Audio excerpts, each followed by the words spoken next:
taken in that robbery. State lawmakers should know by the end of today exactly how much money is available to run the state over the next 2 years.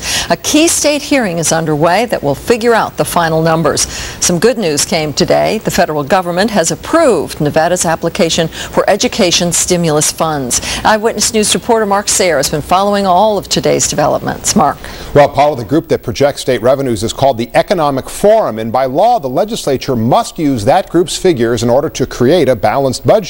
And in category after category today, the Economic Forum revised its projections downward. What you have on yellow paper is a revised table 6. Donna Anspach sits in a state hearing room. So from 39 cents, 62 cents. Watching what can only be described as a tedious discussion of budget numbers. I think they have a very, very difficult task, and I don't envy any of them. But Anspach knows what is decided here today will have an impact on her daughter, who has already seen big changes in her high school. From about last fall on, there were stories that would come back to us from the classroom, including from my daughter, about more kids have just been brought into the classroom. Now they're on top of each other even more. Once the Economic Forum speaks, the Nevada legislature must use the numbers to create a balanced budget. Lower projections could mean more funding reductions, including for school districts statewide. It does not look like it's good news. Clark County School Trustee Carolyn Edwards says the budgeting process is simply a moving target. But the uncertainty is there, and it's certainly there for our employees, and that makes our situation and their situation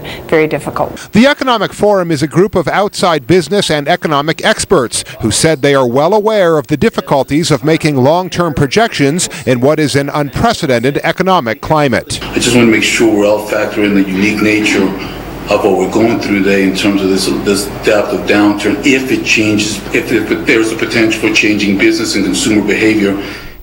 Now, the federal government has approved Nevada's request for education stimulus funds. The exact figure is not known, but the money is expected to arrive next week, just in time for some of the final budget hearings. Overall, though, the news today not good. In sales and gaming taxes alone, the forum is projecting $240 million less revenue than previously projected, and that is money that will simply have to be cut from somewhere. Dave. Ouch. So with layoffs and other things looming,